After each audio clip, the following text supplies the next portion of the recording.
India and the United States of America co-chair this initiative. And now, as the co-chair, I invite the President of the United States for his... बड़ी बात, बहुत बड़ी बात. भारत एक कोशिश कर रहा था, आपको याद होगा. जो बाइडेन कुछ कह रहे हैं, सुनते हैं. Similar domestic action that was positive. This is a big deal. This is a real big deal. And I want to thank you, Mr. Prime Minister. One Earth, one family, one future. That's the focus of this G20 summit.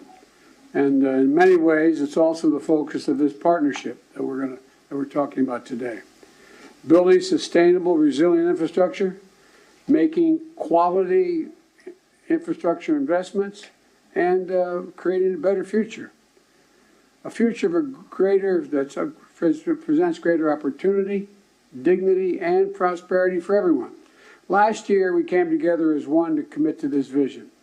And this afternoon, I want to highlight the key ways in which the United States and our partners are working to make this a reality. Economic corridors. You're going to hear that phrase more than once, I expect, over the next decade. Economic corridors. As we work to address infrastructure gaps across low and middle-income countries, we need to maximize the impacts of our investments. That's why a few months ago I announced that the United States will work with our partners to invest in economic corridors.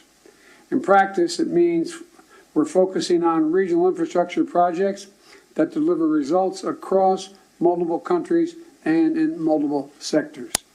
And today I'm proud to announce that we've finalized a historic agreement for a new India, Middle East, Europe economic corridor.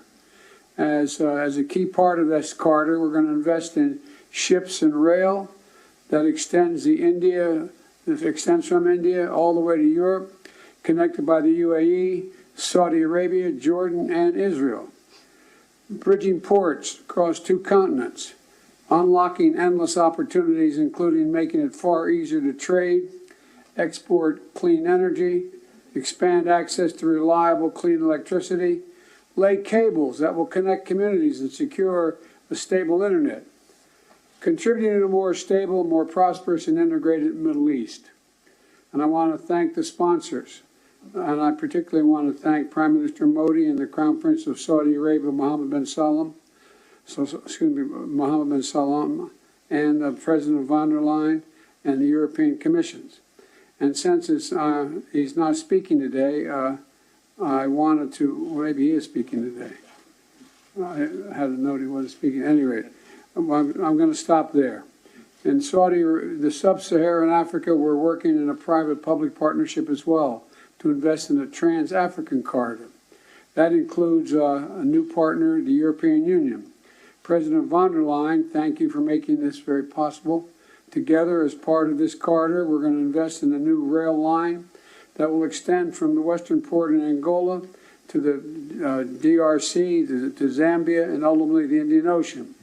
It's a project that's about far from just laying tracks. It's about creating jobs, increasing trade, strengthening supply chains, boosting connectivity, laying foundations that will strengthen commerce and food security for people across multiple countries. This is a game-changing regional investment, and both of these are huge steps forward. But they're far from the only ones.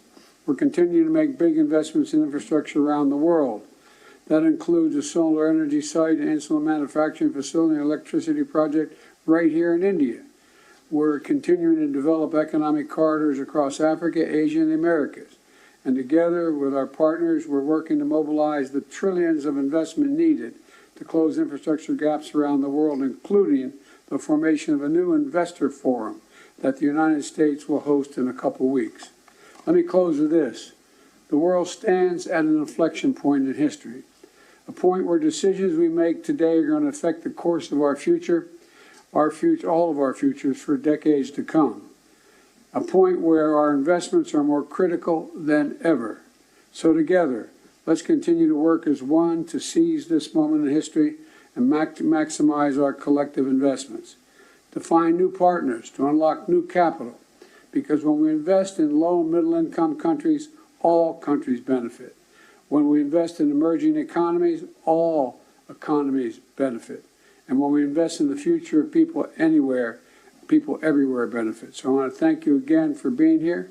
I look forward to working with all of you, and I'm going to turn it back to the Prime Minister. Thank you.